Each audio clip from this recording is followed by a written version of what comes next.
aqueles que foram regenerados e receberam a fé genuína, podemos concluir que Deus está disposto a dar a garantia da salvação e fornecer uma confiança de que estaremos com Ele para sempre? Uma pergunta. A resposta deste capítulo. Então Deus nos fornece essa segurança. Somos capazes de identificar se estamos nesse estado de graça ou não? Sim. E veremos isso. A maioria dos textos para a doutrina da perseverança, ao mesmo tempo, são textos sobre a garantia de que somos chamados a ter essa confiança pelas Escrituras. Então não se trata de algo subjetivo essa segurança. Não se trata de algo que você cria na sua própria mente. Esta convicção de que você é salvo, ela é algo real. Ela é algo que você pode constatar pelas Escrituras.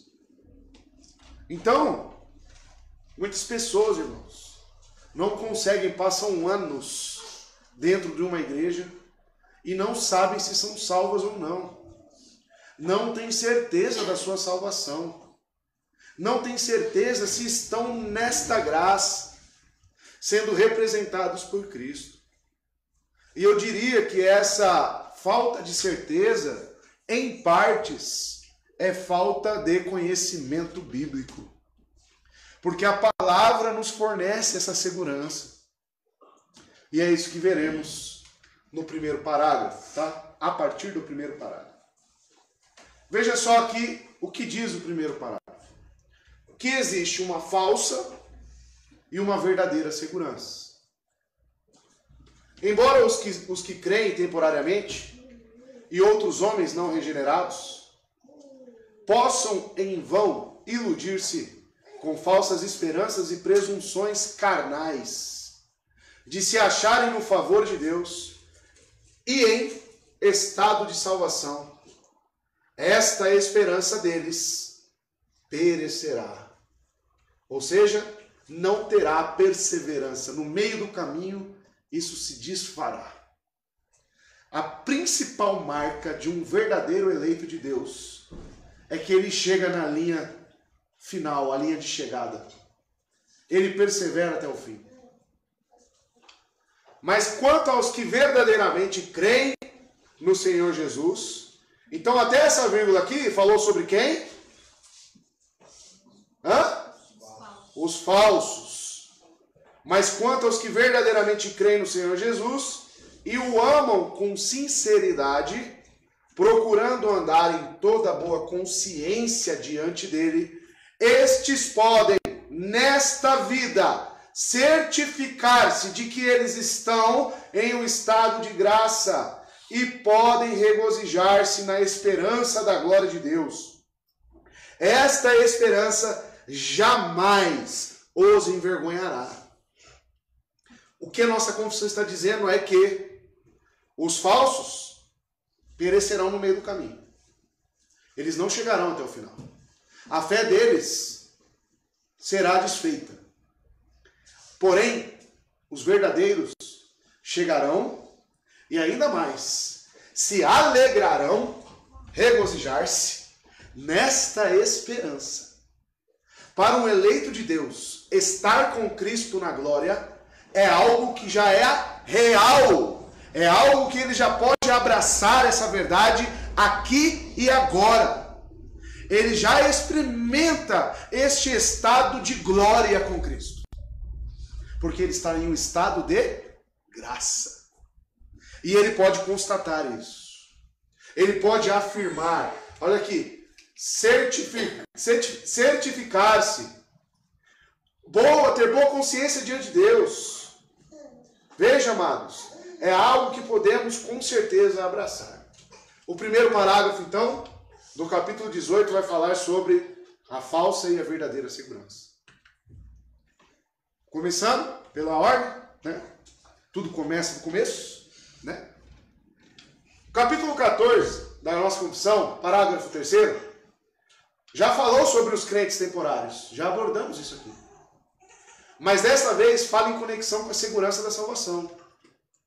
Então, amados, como que você deve estudar a nossa confissão de fé?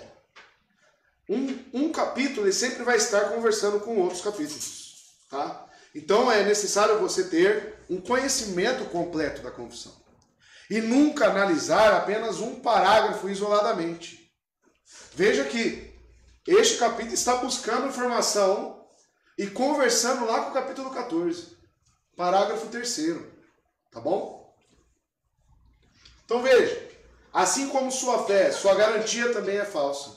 A fé desses homens. Tá? Então assim como a garantia que eles têm, a fé dele também vai ser falsa. Esses são os hipócritas. Essa palavra aqui machuca, né, irmãos? Já te chamaram de hipócrita? Essa palavra aqui é pesada, né, para muitos, mas é real. Muitas pessoas vivem em um estado de hipocrisia. Falei pela manhã. Pessoas que não conseguem olhar para si mesma e saber realmente quem ela é. Ou sabe, e ao mesmo tempo ela cria uma mentira, e ela crê nessa mentira, mas no fundo ela sabe quem ela é. Um exemplo claro disso é Judas. Eu te pergunto, você acha que Judas não sabia realmente se ele cria em Jesus? Você pensa que Judas, ele realmente estava fazendo aquilo ali como um despercebido, uma pessoa ali aleatória que não sabia o que estava acontecendo, vendo os milagres de Cristo, recebendo os ensinos sobre Cristo? Cristo anunciando que um entre eles naquela mesa ali o trairia. E Judas ainda com toda a coragem, certamente não sou eu, né, Jesus? Vocês viram isso quando eu trouxe aqui. Judas era um mentiroso. Judas era um hipócrita. E ele amava a mentira. Porque o pai dele era o diabo, o pai da mentira. Então, amados, as pessoas que creem falsamente, na verdade, elas criam a sua própria mentira. E elas creem nisso. Tragicamente, há pessoas que irão iludir-se com falsas esperanças. Há pessoas que irão, amados, se auto-enganar. Elas muitas vezes começam sua jornada bem, mas durante o caminho a fé é esquecida. Após a primeira curva, uma curva ruim, após a outra, conduz muitos hipócritas para longe da triste verdade sobre si mesmo. Olha aqui, ó, a verdade sobre si mesmo. Sabe o que vai revelar a verdade sobre você? As dificuldades desta vida. Se existe algo que é infalível para descobrir se realmente você está na fé, é as dificuldades desta vida. E quem as envia? O próprio Deus. Através da divina providência. E aí você será testado. E aí você realmente será provado para ver se você está na fé. E é aqui, nessa curva, que os hipócritas perecem.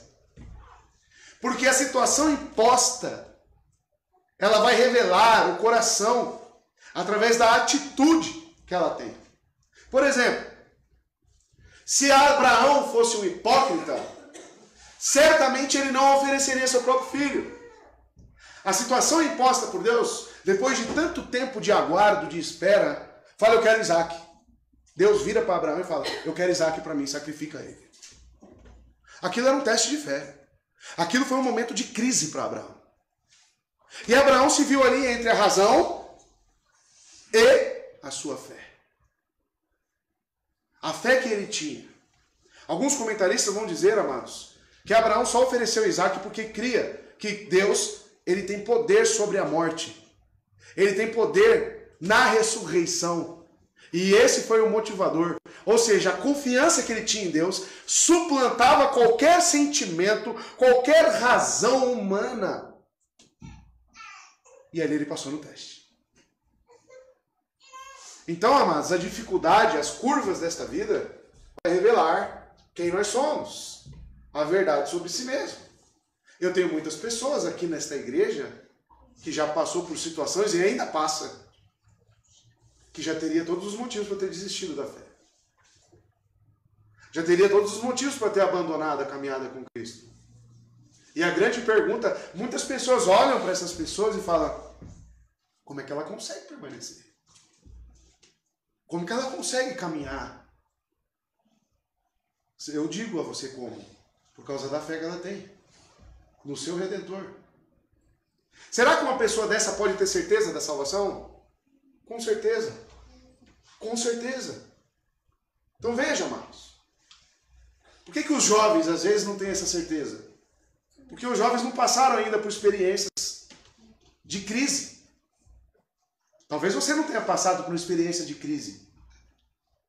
Entre a morte, já ficou entre a morte, entre a vida e a morte? Já teve um ente querido entre a vida e a morte? E ali ficou você e Deus apenas? A minha conversão foi numa experiência de crise dessa, irmãos. Na mesa de um hospital. Ali, Deus se comunicou comigo milagrosamente. Ele falou, ou você vive para a minha glória, me chamando ao arrependimento, ou você perecerá, morrerá.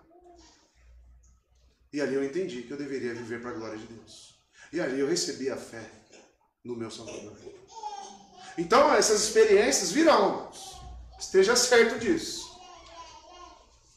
Continuando. Até que um dia, longe do ponto inicial, as falsas esperanças deles começam a diminuir. Então vai minguando a esperança deles. Até chegar a um ponto que não existe mais. Por fim, a confiança deles colocada no lugar errado se perde. E o vazio da religião deles fica exposto. Afinal, ele cria no ídolo, né? Ele tinha um ídolo, ele não cria no verdadeiro Deus. Aqueles que simplesmente presumiram ou fingiram. O que é fingimento? Uma pessoa finge. Para quê? Já viu uma pessoa fingida? Ela sabe que está errada, mas ela está ali fingindo, né? Transparecendo algo que não existe. Tem muitas pessoas no meio cristão que fingem ser cristãos.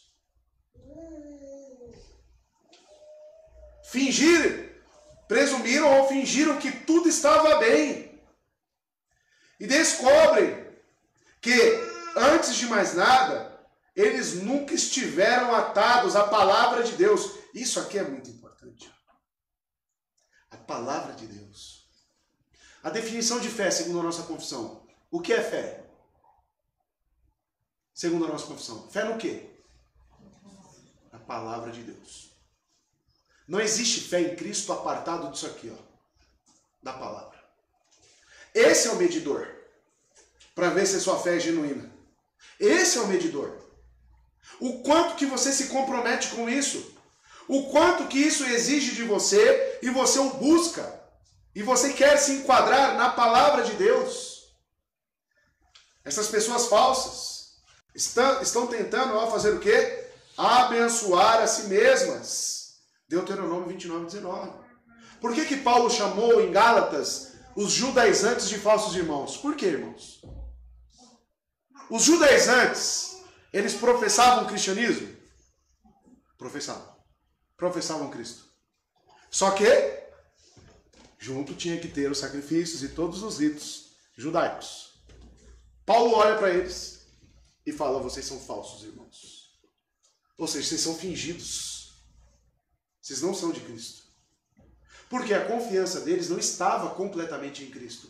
Estava neles mesmos. Por isso que eles ainda estavam lá arraigados, embutidos no judaísmo. A verdadeira fé, ela se desprende de todas as suas forças, de todos os seus meios, de todas as suas capacidades e depende exclusivamente de um só, de Jesus Cristo. O dia que a sua vida depender exclusivamente de Cristo, completamente dele, apenas dele, eu digo que você é um salvo. É assim. Enquanto fazem o trabalho do diabo, João 8,41, onde o próprio Cristo fala para os fariseus que o pai deles é o diabo, o pai da mentira. Por isso, o nosso Senhor adverte a todo hipócrita, apartai-vos de mim, os que praticam a iniquidade. Os irmãos sabem qual é a diferença de iniquidade para pecado? Vontade de pecar. Mas nós temos vontade de pecar. Temos ou não temos? Você pecou hoje? E foi um ato que você não teve vontade em cima? Teve. Então o que realmente caracteriza a iniquidade? Veja certo. Pecado contínuo. Se repete vez após outra. E você não luta. Você se entrega. Isso é chamado iniquidade. Tá? Quem são aqueles que Cristo falou, apartai-vos de mim? Os praticantes do quê? Por que ele diz isso? Porque os verdadeiros têm comprometimento com o quê? Com a palavra de Deus. Vocês viram quantas vezes Cristo, no capítulo 14 de João, ele repetiu, se vocês me amam, guardem as minhas palavras, vocês guardarão as minhas palavras. O amor está atrelado à obediência. Ah, mas a minha obediência não é completa, pastor. Mas você luta para tê-la por completo? Então isso não é uma desculpa para o cristão, porque o desejo dele é obedecer completamente aquilo que Deus impõe. Significa que vai conseguir? Não. Mas ele está nessa luta diariamente. Ele não se entrega ao pecado. Ele não vira, eu não sou um eleito mesmo, então não vou fazer nada. Pelo contrário, ele quer se enquadrar. Se Cristo está ali, ele vai até ele. Ele fica lá nos pés de Cristo, me abençoa, como Jacó lutando com o anjo. Você não vai embora enquanto você me abençoar. Vocês já pararam para comparar a atitude de Jacó e Esaú? Já leu o texto em Gênesis? Comparou os dois? Se você fizer uma leitura superficial, você fala, Jacó é mentiroso. E é mesmo. Pecador. Fraudulento.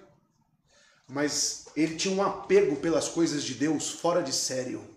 Ele tinha uma disposição em querer ser abençoado por Deus muito maior do que a de Esaú, que trocou a sua primogenitura, e ser o primogênito significava o quê? Receber a bênção do pai. Ele trocou isso por um prato de lentilha. Jacó lá, trabalhando, né? Por Lia. Jacó queria a bênção de Deus. Ele era apegado a isso. Essa é a diferença dos verdadeiros para os falsos. Para você clarear mais isso, faça esse comparativo que eu estou falando. Compare Jacó, pega a Bíblia, pega um caderno em branco, faz uma coluna, Jacó. Aí a outra você faz lá, Esaú. Aí você vai lendo. Sempre que você ver uma característica de Jacó, você anota. E você vai anotando, vai anotando, vai anotando. Depois faz a mesma coisa com Esaú. Tá lá, você vai ter um quadro. Quais são as características de um eleito e quais são as características de um réprobo. Tá lá. Textos. João 8, 41 e 42. Vocês estão fazendo as obras do pai de vocês? Protestaram eles. Olha a certeza que os fariseus tinham. Nós não somos filhos ilegítimos. E eles estavam querendo fazer o que com Jesus? Matar. E eles tinham a pachorra de falar isso. O único pai que temos é Deus. Eles falavam que eram, então, filhos de Deus. Disse-lhes Jesus, se Deus fosse, a condicionante aqui, se Deus fosse o pai de vocês, vocês me amariam. Pois eu vim de Deus e agora estou aqui. Eu não vim por mim mesmo, mas ele me enviou. João 8, 13 e 14. Jó 8, 13 e 14. Olha que interessante esse texto de Jó. Esse é o destino de todo o que se esquece de Deus. Assim perece a esperança dos ímpios. Opa, então os ímpios têm esperança em alguma coisa? Tem. Mas que tipo de esperança? Aquilo em que ele confia é frágil. Aquilo em que se apoia é uma teia de aranha. Já tentou se apoiar numa teia de aranha? O que acontece? Você cai. Então, amados, eu conversando certa vez com um ímpio, eu falei, você não pensa no pós-morte? Você não pensa no seu estado pós-morte? Aquele mesmo que falou que fica angustiado. Mas ele também me disse que ele não rouba, ele não mata, ele não faz mal a ninguém. E que certamente Deus não deixaria ele de fora do céu. Então ele tem a esperança. Só que essa esperança é fundamentada em quê? Ele deixou claro nele mesmo: eu não mato, eu não mato, eu não roubo, eu não faço nada de errado, logo serei salvo. E quem disse? Aonde que nós podemos encontrar que a confiança em nós mesmos nos salva?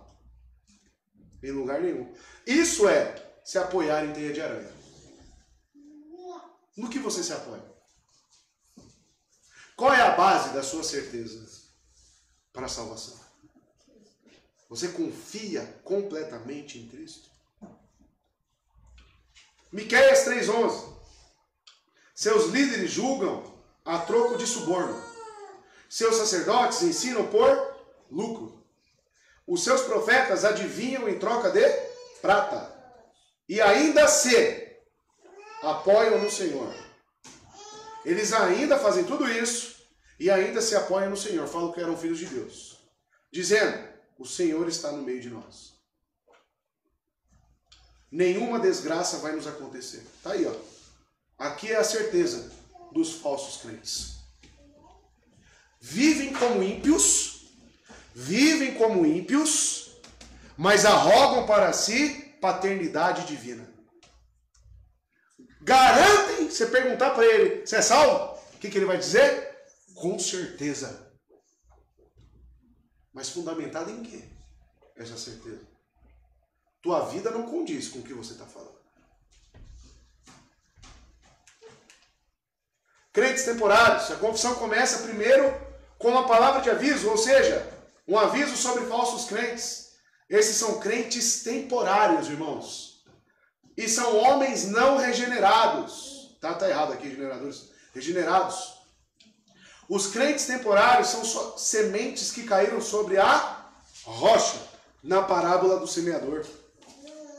Eles se afastaram da sua profissão porque não tinham fé verdadeira, que é, por natureza, duradoura. 1 João 2,19. A fé verdadeira é duradoura. Ela não perece. Sua fé era meramente bem-estar. Olha aqui, ó. E não suportava o amor sincero por Deus e o ódio pelo pecado. Amados, se você está numa igreja onde o seu pastor, e pode ser até alguém que esteja assistindo, onde o seu pastor confronta o pecado vez após outra, e ele deve fazer isso por obrigação. Ele não deve falar que está tudo bem, que Deus está no meio de nós, não, pelo contrário. Jeremias, Isaías passou pelo mesmo problema. Ele anunciava o juízo de Deus e os falsos profetas falavam o quê? Paz, paz. Não tem juízo. Então, se você está numa igreja onde o seu pecado é confrontado e mesmo assim você permanece na iniquidade, irmão, o que te falta? O que te falta? Que tipo de fé é essa? A fé é duradoura. A fé verdadeira, ela não busca o seu bem-estar. Pelo contrário, ela tem ódio pelo pecado. Mas os falsos, eles não resistem. Por quê? Porque eles querem o bem-estar e eles não querem ter ódio pelo pecado. A verdadeira fé persevera e justifica para sempre. Podemos comparar esses crentes temporários com as pessoas que costumavam ir à igreja, ouvir a pregação de uma maneira que soasse bem para eles.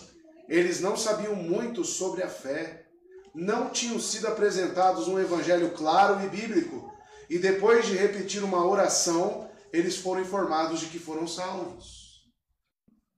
Eu conheço igrejas que passam anos não tendo essa confrontação contra o pecado, e quando chega pastores lá que começam realmente a pregar a Bíblia, elas expulsam o pastor. Não. O que você está falando aí é muito agressivo. Pode ir embora. Não queremos isso aqui. Queremos paz. Queremos aquele evangelho diluído. É digno de falsos crentes. São pessoas que não têm comprometimento com a palavra de Deus, não buscam a santidade. A marca do verdadeiro cristão é se ele busca a santidade. Ele busca a santificação todos os dias para a sua vida. E pensar em santificação é pensar em quê? Estar enquadrado nisso aqui, meu irmão. Esse é o nosso compromisso. Tá? Essas pessoas não têm raízes. Foram confrontadas com o seu pecado, justiça e julgamento. Eles podem até ter certeza neles de que irão para o céu.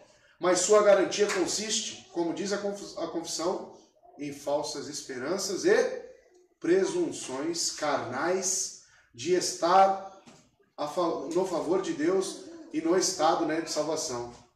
Então, amados, essas são as características dos crentes falsos. Lucas 8, parábola do semeador. As que caíram sobre as pedras não são os que recebem a palavra com alegria. Perdão, são os que recebem a palavra com alegria. Quando a ouvem, então tem uma alegria, recebe bem a palavra, inicialmente. Mas, tem um mas aqui, ó, não tem raiz. Creem durante algum tempo, mas desistem na hora do quê? A curva aqui, ó. Provação. Desistem. Jovem rico, lembra? Mateus 19. E aí, Jesus? O que eu tenho que fazer?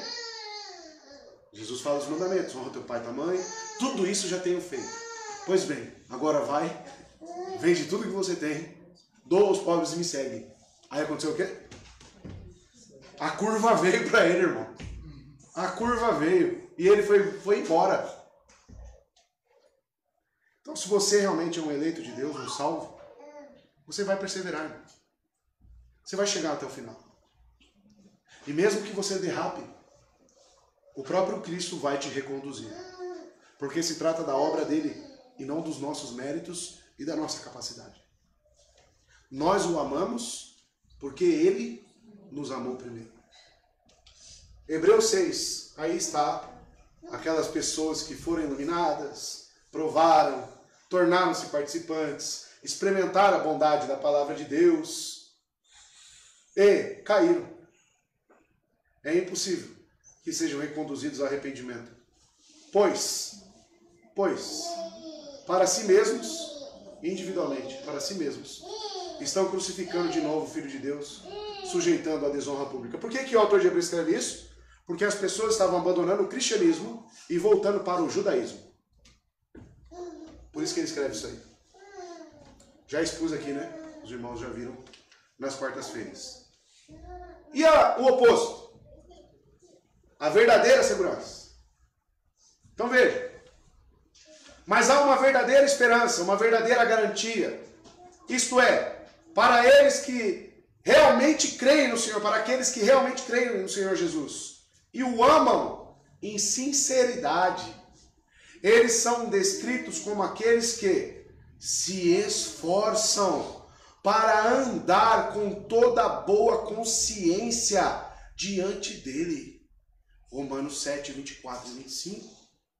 Vou repetir.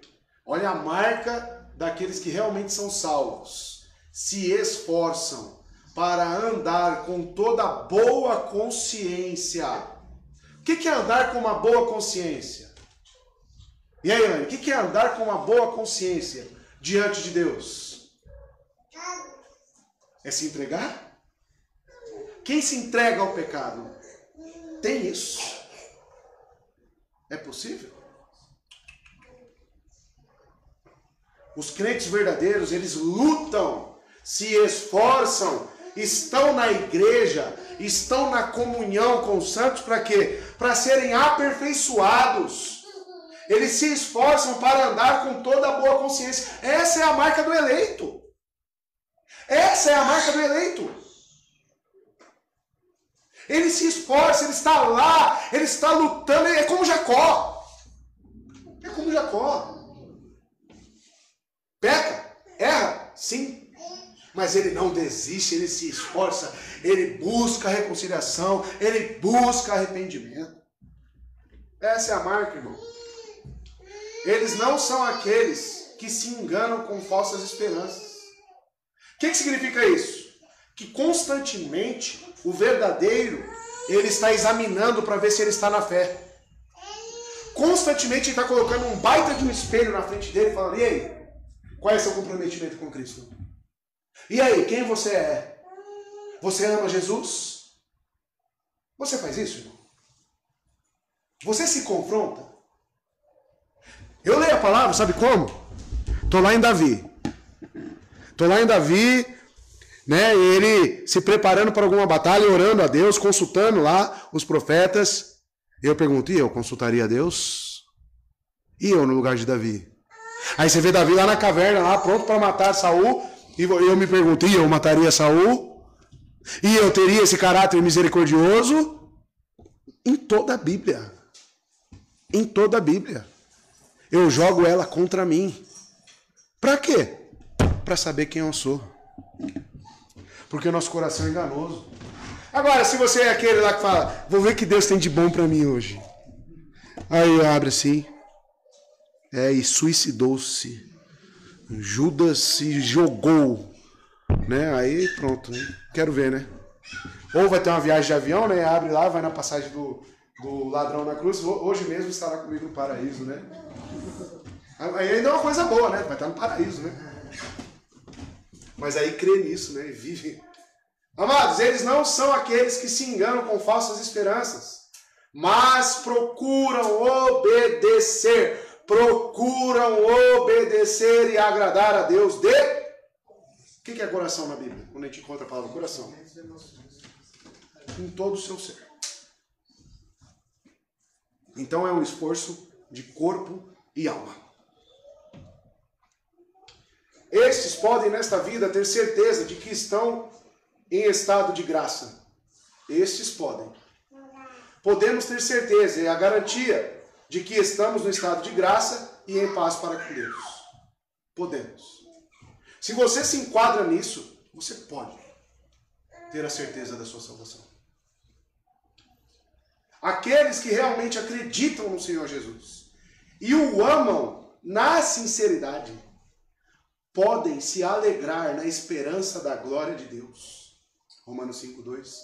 Isso não é nada como as falsas esperanças que os não regenerados entretêm, mas é uma esperança que nunca as envergonhará. Eu já tive crise na fé, irmão. Talvez você também já tenha tido uma crise na fé. Mas o que te levou à crise na fé? Eu falo por mim mesmo, me levou a buscar. Deus, se eu sou um salvo, por favor, me mostre na sua palavra, fale comigo, me mostre. E eu digo verdadeiramente para o irmão, pode perguntar para aquela ali. Deus responde. Deus responde. É só você vir com o coração realmente humilde perante Ele, quebrantado, sem armas, sem pontos de apoio, entregue. Senhor, me mostra. Não permita que eu me perca, Senhor. Essa é a oração diária, irmão. Essa oração ela é diária, irmão. Todos os dias. Romanos 7, olha lá. Paulo dizendo, miserável homem que sou, quem me libertará do corpo sujeito a esta morte? Graças a Deus por Jesus Cristo. Olha a esperança dele onde está. Nosso Senhor. De modo que, com a mente, eu próprio sou escravo da lei de Deus. Com a mente.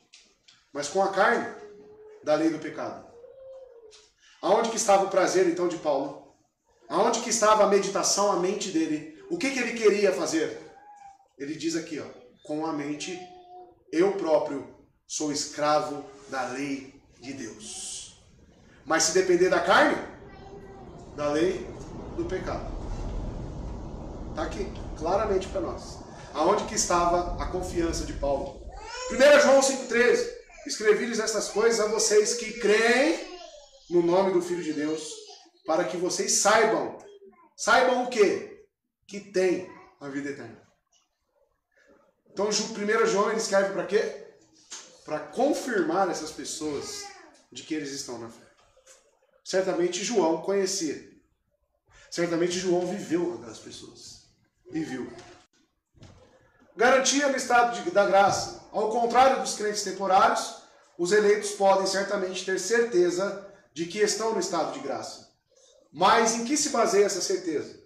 Essa certeza é baseada em sua fé e amor. João 14, amor é sinônimo do quê? Obediência pelo Senhor. Essa garantia vem até nós pela fé. Os eleitos não acreditam apenas no Senhor Jesus, mas, olha lá, o amam em sinceridade. Eles odeiam o pecado e desejam andar de uma maneira digna de seu nome e vocação. Coloquei até sublinhado aqui. O amor verdadeiro se move para a ação. Você não pode amar a Deus com a razão e não desejar manter os seus mandamentos, guardar. Desejar guardar os seus mandamentos faz parte da própria natureza do pacto da graça. Afinal, qual é a promessa em Jeremias 31? Vos darei um espírito novo. E um coração novo. Disposto a obedecer. Pacto da graça. Aí o crente não tem comprometimento com a palavra. Está no pacto da graça? Não está. Desculpa, não está. Não tem como. Tá? Coloquei aqui os textos das promessas do pacto da graça. Aqui você vê a característica do que é estar salvo nesse estado de graça. Onde a lei de Deus está escrita aonde? Nos nossos corações. E somos movidos por seu Espírito à obediência. Característica. Nossa obediência é uma evidência de que realmente o conhecemos e, portanto, temos vida eterna. Então, a sua obediência é um medidor se realmente você está nesse estado de graça. Tá? Mas, repito, uma obediência movida por quem? Pelo Espírito. É uma capacitação não pelas nossas forças, mas pela fé que nós temos em Cristo. E isso nos move. Tá? A verdadeira obediência vem como resultado da graça de Deus trabalhando em nós. Está aqui, ó. A verdadeira obediência vem como resultado da graça de Deus trabalhando em nós. E não no esforço humano, porque aí vira legalismo. Aí ela faz e aí, ó, estou obedecendo, então logo eu sou salvo. Mas o motivador dela não é Cristo, não é a fé, não é a confiança que ela tem em Cristo. O motivador é ela mesma. Aí você consegue saber se você é um legalista ou não. Quando vemos o fruto de nossa fé, somos gratos por Deus, por ter o prazer de nos conceder assim a garantia da fé e a segurança nele. Por isso que Paul Washer, quando vem um jovem falar, pastor, eu não sei se eu sou salvo, ele fala, então vai para os prostíbulos, vai beber, vai fazer tudo que você tem direito. Vai! Se você não voltar aqui, significa o quê? Você não... Agora um eleito, você acha que vai conseguir? Sinceramente. Você acha que um eleito ele consegue viver a iniquidade? O que você acha? Não consegue. Ele pode, repito, passar um período negro na sua vida. Pode passar um período. Mas esse período ele tem data e hora para acabar. Data e hora. Deus os reconduz. Tá? Entendam isso. 1 João 2,3, sabemos que o conhecemos se... Conhecemos quem? Quem é o sujeito aqui? Cristo. Se o quê? Obedecemos seus mandamentos. Tá aí, ó.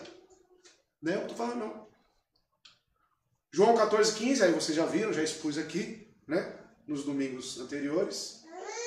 Olha lá. Quem vive segundo a carne... Ah, perdão, aqui é Romanos 8, né? Quem vive segundo a carne tem a mente voltada para o quê? O que a carne deseja. Vou repetir. Quem vive segundo a carne tem a mente voltada para o que a carne deseja. Aí Paulo fala, renovai as vossas mentes com o quê? Pela palavra, irmãos. Tá? Mas quem, de acordo com o Espírito, olha aqui, ó, tem a mente voltada para o que o Espírito deseja, a mentalidade da carne é morte. Mas a mentalidade do Espírito, olha aqui o que ela é. Vida e paz. Aí não dá para ter certeza? A sua mente está no quê? Você ama o quê? Você deseja o quê? É só você se perguntar. João 14, né? Se vocês me amam, olha lá, obedecerão aos meus mandamentos. E depois ele fala algo muito semelhante na sua primeira carta. Estado de graça, para encerrar, através de Jesus e seu sacrifício, temos pela fé acesso a essa graça em que estamos. Isso é o que quer dizer estado de graça. Como diz a confissão, fomos salvos pela graça e trazidos de um estado de ira e condenação, Efésios 2, que a professora aqui quase desmaiou, há um estado de graça e paz, o quadradinho vermelho, né? E o quadradinho verde, né? Está até hoje pensando no texto. O que falta para ela? Fé e confiança em Cristo. Se ela olhar para ela mesma, vai ficar lá no quadradinho vermelho mesmo. E totalmente atormentada. Não por conta de nossas obras. Por último, com base em todas essas coisas, esperamos a glória de Deus. Aqui se refere ao futuro, o dia glorioso que nos encontraremos com Ele e veremos a glória de Deus. Esta esperança não é um pensamento desejoso. Nossa esperança não é baseada em nós mesmos, mas sim baseada na obra de Deus em nós. Não buscamos esperança em nós mesmos, mas buscamos esperança na obra de Deus em nós. Esta esperança é baseada na promessa e palavra de Deus. O amor de Deus foi derramado em nossos corações através do Espírito, e o apóstolo mais tarde diz que o Espírito testemunha com o nosso espírito que somos filhos de Deus. Romanos 8,16. Essa palavra testemunho no grego é martúrio. Sabe o que é? Vem da palavra mártir. É você, esse testemunho aqui não é uma vozinha, tá no seu cangote falando, esse é meu filho. Né? Ou o céu abrindo, como Jesus batizou, tá falando pro Maurício, né, Maurício? Aí vem Deus, vem você, é meu filho. Porque tem crente que fica esperando isso, sabia disso? Sabia? A palavra martúrio é o testemunhar através da vida que você está ali. Disposição, obediência. Estar enquadrado na palavra de Deus. Aí você testifica que você é filho de Deus. Pelo Espírito Santo, a ação graciosa de Deus. Esta garantia é um presente de Deus para o crente e baseada na obra de Deus no crente. Tá? E aí chegamos no segundo parágrafo.